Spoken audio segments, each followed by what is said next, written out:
I'm Shahar Azani, and in the news, Israel joins the Council of the UN Food and Agriculture Organization.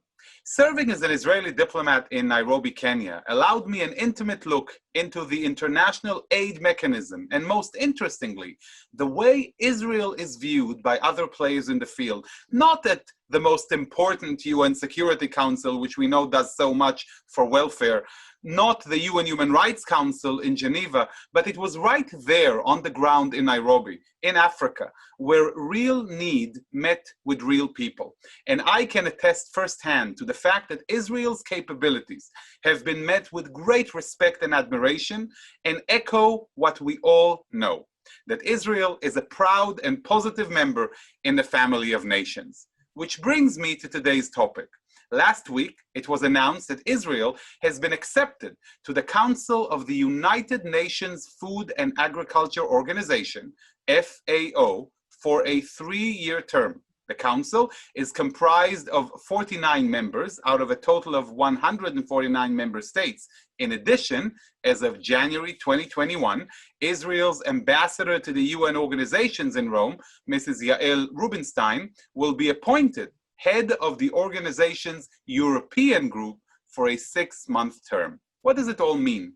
First and foremost, Israel's membership in the Council indicates Israel's desire to play a significant role in the multilateral arena and promoting issues pertaining to development and sustainability.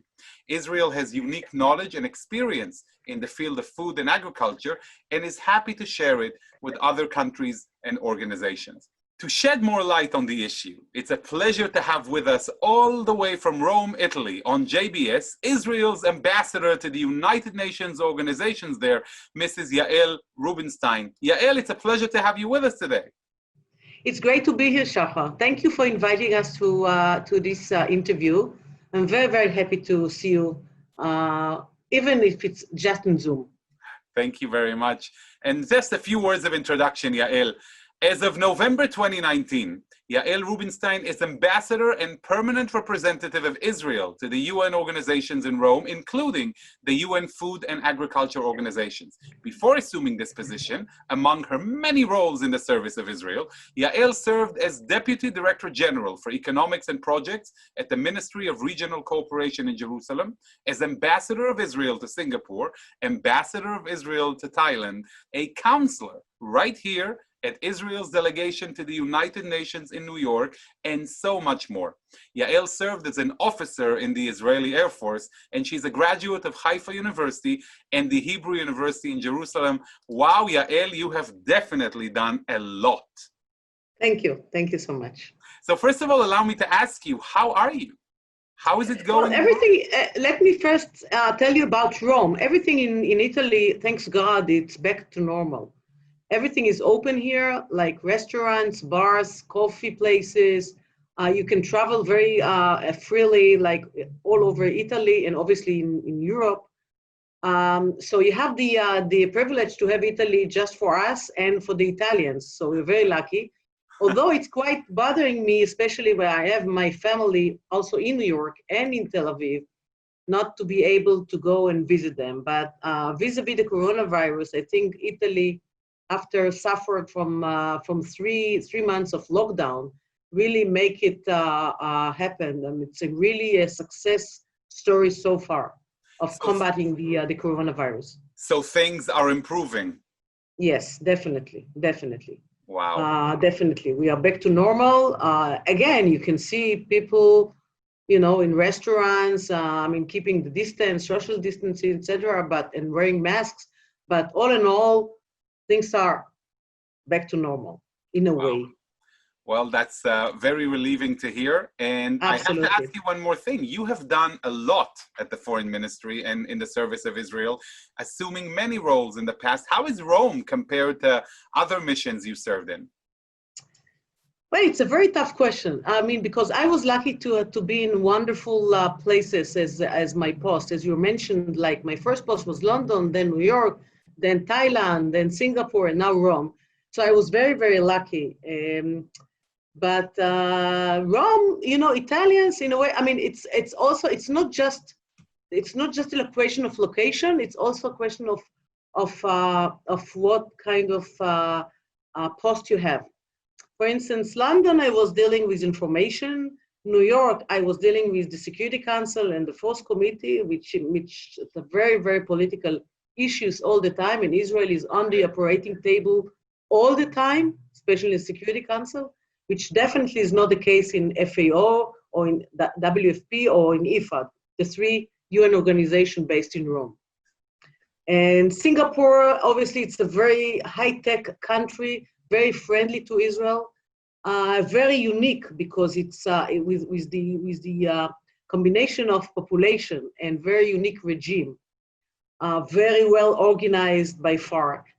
Thailand is a place where touch your heart in many ways. So like I really and Italy, I'm just here like I arrived mid-November to Italy. And February, we started to have coronavirus cases. In March, beginning of March, we had our lockdown, which lasted for 3 months. But Rome is amazing, and Italy is amazing, and the Italians are fantastic. So I'm now in the process of learning Italian because this is I feel it's quite a must living in Italy. Yeah. I want to refer to one point you mentioned in the introduction. A lot of people are unaware of the fact that the United Nations actually exists beyond New York, the Security Council, and Geneva, the UN Human Rights Council, especially when it comes to Israel. So maybe just for a minute, explain to our viewers what UN organizations are headquartered in Rome. Okay. We have 3 UN organizations based in Rome. The first the first one that actually Israel was for the first time was elected to the Council of FAO, which is a huge honor, is FAO. FAO is the Food and Agriculture Organization, and this is the most, the biggest organization, the biggest UN organization based in Rome. The second one is WFP. WFP is the logistic organization of the total UN, of all the UN organizations, including the Security Council, including General Assembly, including the UN organization based in Geneva.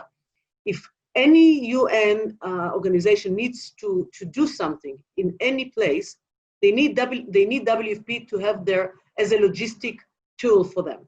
So that's part of the UN bureaucracy. Yes. And the last one is IFAD. IFAD is the International Fund Agricultural Development, and it's mainly a loan kind of fund to undeveloped countries, giving to the very basic needs of very, I would say, basic agriculture that you can find in various countries, very developing countries. So we are members of all the 3, and obviously, once we were elected to FAO Council, which was, again, for the first time ever in our 70 years of independence, first time ever. It's hard to believe because Israel is very famous of its agriculture and food and water management, etc. But it's hard to believe that we were never elected to the council. So for the first time, once we were elected, Ministry of Foreign Affairs decided that we need a full capacity ambassador in Rome, and I was the lucky one to be chosen. Wow. And since we arrived here, so we have an embassy, a full embassy in Rome, dealing with all with those 3 organizations. And beside that, as you mentioned before, we were we started our membership in the council about a week ago. And immediately from the beginning, we were elected as I was elected as the vice chair of the European group till December of this year. And from January to 2021, I'll be the chair of the European group till June 2021. Awesome. So it's also something that obviously is for us very important. How do you explain, Yael, that on such an issue where Israel is truly a world leader, we just entered this important organization? What took us so long? It's a good question. I really don't know how to answer that. I mean, it's really a good question. I mean, we were a member of FAO. We were a member of the organization, but we were never elected to the council. I think it also has to do with the profile we choose to have or the amount of efforts that we choose to exercise when we came to work on those organizations, UN organization based in Rome. And you know, I think it's for us, it's crucial to be very active member of FAO because we are world leader in agriculture and water and food. And this is one point. The other point is obviously you can think of all the various opportunities you can open for various Israeli companies in the fields of agriculture and again in food and water, where they can exercise their abilities and know-how in other parts of the world. So tell us a little bit about, let's understand, so this is obviously important for Israel, and it's a great move because Israel can contribute from its incredible abilities in those fields, but maybe in general terms, what does the FAO do? What's the kind of work that organization does on a global stage? For instance, now we are dealing with FAO on two major issues. On two major issues. One of obviously is locust. You know, locust is quite. Although we have corona and everybody's talking about corona, locust is our next disease or phenomena or crisis that we are going to face very, very soon. God forbid us to focus only on one sorrow. We have to have exactly. So right now it's mainly in countries like Ethiopia, like Kenya, in Africa, and in Asia it's in Iran, Iraq, Yemen. But it's a big issue because it can be questions of months that it will arrive also to our part of the world, like the Middle East and other places. So for us, we have some Israelis technology of how to fight locusts, how to help FAO to find various initiatives and innovations way of fighting locusts. So this is, for instance, one of the issues we're dealing with with FAO. The other one is obviously it's going to be either in New York or in Rome. The Secretary General is planning the Food Summit to take place in 2021, autumn of 2021. We're not sure yet whether it's going to be New York or in Rome, but anyway, Israel is playing a very important role in the Food Summit. We built together with Italy and with the US something that we are calling it a food coalition, where we because of the COVID-19, because of the corona, we have a lot of issues, a lot of projects that we need to work together with other member states. And the issue is how you allocate all stakeholders to work together, private sector, academia, governments, countries, to work really together in order to assist each other. And this is something that we initiated together with Italy and with the US. So that's the Food Summit? Yes. And what is supposed to be discussed in the Food Summit? Well, the Food Summit is going to be focused, first of all, you know, we have the Sustainable Development Goals that was declared by the UN.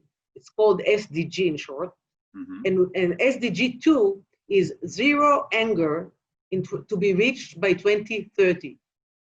Obviously, we are not going to reach it by 2030, not only because we didn't do enough, but also obviously because of the corona or because of other crises that we have around us. But zero anger, talking about to have a world without even one person that will suffer from poverty or from hunger. So one of the things that we discover because of the corona, that for instance, WFP, one of his goals is really to bring food and medical equipment and other various help that other countries need. But now, since they cannot use their airplanes or airlines in a way, because they have their own airlines, WFP, they cannot use it because obviously we cannot fly now because of the corona. So people in various places in the world cannot reach food. We have school feeding by FAO. Now we don't have school, so there is no school feeding. Now, if you have school feeding, usually women in some places around the globe, women or girls not going to school. So they are entitled to have kind of school feeding or any kind of feeding as well. Those are a lot of issues that we need to make sure, or food safety. How you make sure that how you can guarantee that food will reach really the poverty population, or the very I would say weak parts of our globe. Right. I have to tell you, Yael, I don't think our viewers are accustomed to the UN dealing with real life issues in a quote unquote professional manner. We're used to seeing the media shenanigans and the political gamemanship that we're viewing on our screens all the time through the mainstream media. And suddenly here you are talking about ending world hunger, dealing with poverty, coming together, not only different sectors within societies, but also global collaborations in this field, aiming at a food summit and beyond. I want to ask you about how this work is done from your point of view. Do you see any politicization of these issues within the organization, or are you actually able, or you feel you're able to get things done? The beauty of the UN organization in Rome is there is no politicization at all. I mean, Israel is very well respected because of our know-how in agriculture, in food system, in food and water. And for instance, just to give you a short example, as I told you before, I just arrived to Rome mid-November. So in December, we had our regular council. The council meets twice a year. But you have a lot of preparation before the council, and you have a lot of preparation after the council. And you can entitle to have a side events. Every day you have like 4 or 5 side events aside of the council, where you can organize a kind of a mini seminar, let's call it. So we invited 2 very important lecturers from Israel, from the Ministry of Health, to talk about nutrition, to talk about food safety. So we organized this side seminar last December. There were about 300 people, including, for instance, the Iranian ambassador to the UN in Rome, who came to listen. I just want to, you said the Iranian ambassador? Iranian ambassador. The Islamic Republic of Iran. Absolutely, absolutely. The Iranian ambassador to the UN in Rome came to our side event in Rome, sat there, ask even questions, and when it ended, he came. No, what do you mean ask? I have to stop. No, I mean like after the presentation of our 2 lectures, 2 Israeli lectures. Obviously, actually participated actively, didn't hide his identity. Everybody knew who he was. Of course, everybody knows whoever he was, because he's very famous Iranian ambassador. By the way, is very much involved in everything we are doing in Rome. Like, he's very active ambassador. We have some less active ambassadors. He's quite active. But for instance, he came. He actually participated. He even asked a question one of our lecture, and then at the end of the seminar, he came, shook my hands, and said, "Well organized. Was very interesting to hear your Israeli lectures. I mean, it was very well organized." And it was everybody, because again, the UN, the FAO and WFP and IFAD, we are about the same population of ambassadors who arrive to any events, so we know each other. So everybody knew who he was. Obviously, all the UN, all the ambassadors to the RBAs, we call them Rome-based agencies. All the UN ambassadors to RBAs obviously came, because it was really a very interesting topic that we choose. But it's not that he was kind of trying to hide himself in a way. He just came very openly and very, he really participated completely.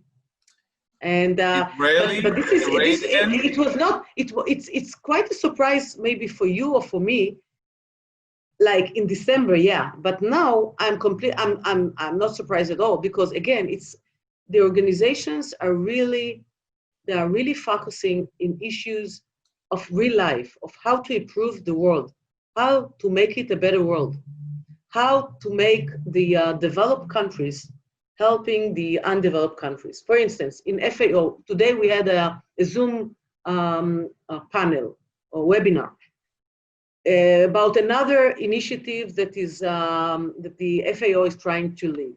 It's called Hand in Hand initiative, where developed countries, it kind of adopt undeveloped countries and really taking them through the motion and helping them to become more efficient, more successful, more innovative, if you want, really to help them through the motion. Wow, so you're talking about, I want to just go back for a second. You're talking about an organization that works in a professional manner, where Absolutely. geopolitics is kindly and politely stopped at the door, and actual interactions between the Israeli ambassador and the Iranian ambassador on those issues that pertain to... No, I wouldn't go so far about interaction. Shahar, I wouldn't go so far as interaction, but I would describe it as the Israeli mission organized a side seminar, and he publicly decided to attend and to show up and to be shown by everybody. What about the Palestinians? Are they in any way, shape, or form part of well, this? they are obviously they are in a status of observer. They are not a status of a member state, as in all the UN organizations. And the U.S. And the Palestinian ambassador here, they don't have a separate ambassador to the UN organization. So their bilateral ambassador, the ambassador of Palestine to Rome, or the Palestinian representative to Rome, also covers once in a while the UN organizations. But let me give you another example of WFP. The first one was of FAO. I would like to give you an example of WFP. WFP, as I was saying before, is the World Food Organization program. And they have various representatives all over the world, including the Middle East. And the regional representative that sits in Cairo came, obviously it was a Zoom meeting again, about a month ago, but he was giving a briefing about the situation in Lebanon, in Palestine, in Egypt, in Jordan, in Syria, etc., etc. But before he started even to talk, he was saying, I would like to thank the government of Israel for helping us mobilize our food, our equipment from one place to the other.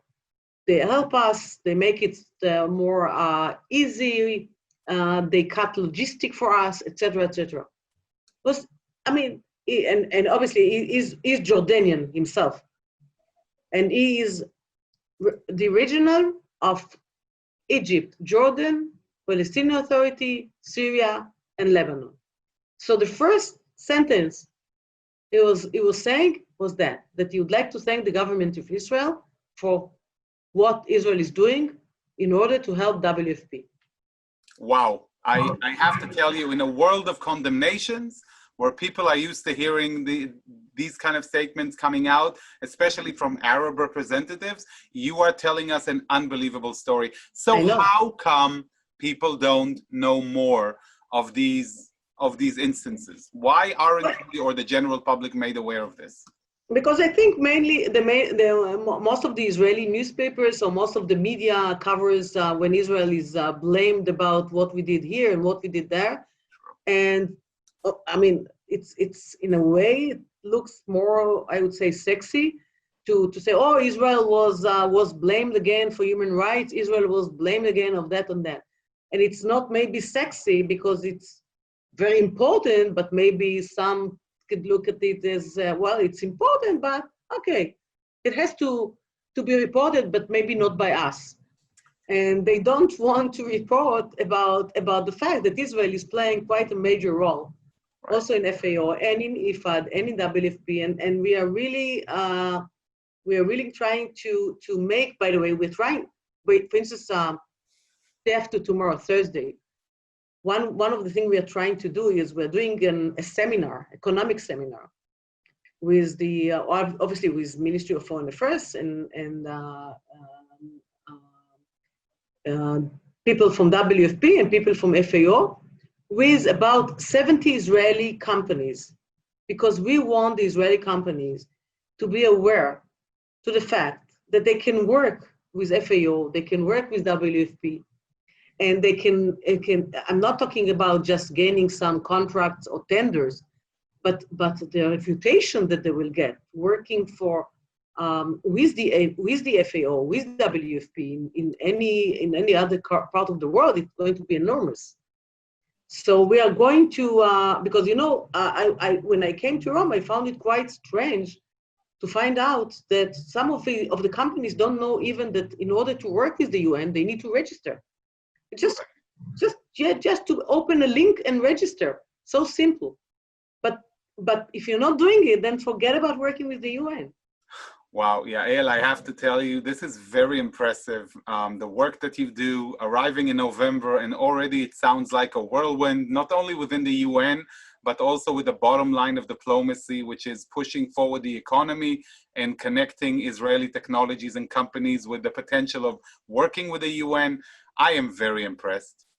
Thank you. I'm very happy and I'm very excited of what I'm doing, because I think this is a real diplomacy, really to bring, and if you cut the political issues and you come with our technology to various countries and what they really need is the Israeli know-how, and they're willing to accept it, and they said, oh, Israel, well, it's amazing. We are contributing even money, not only our know-how, we're even giving our money to various projects that are operating by WFP or by FAO. Wow. And that's also one thing I'm sure all of our viewers and listeners were able to notice is your enthusiasm and your joy in doing what you do best, which is diplomacy that translates into real benefit for so many in so many places around the world. I just want to congratulate you on your position. I want to thank you so much for your service. It's terrific to have such a great outlook on Israel and the UN. You have provided us with incredible knowledge where we were not able to get it anywhere else. And that is so missing from the general discussion. I want to thank you for spending this time with us. It's a pleasure having you on JBS. And I hope to speak to you again soon and to hear more of Israel's great work internationally. With pleasure, Shahar. It was great being interviewed by you. It was really great.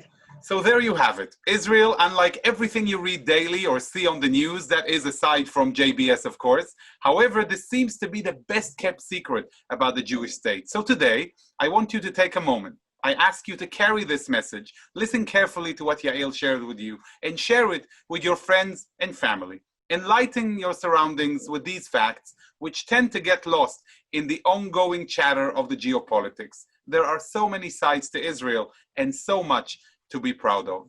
I'd like to thank all of you for watching. And to all, I say, stay safe, stay healthy, and most importantly, stay happy.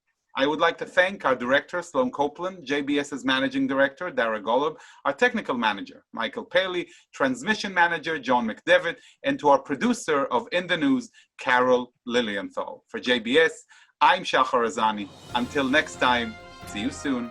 Leitov.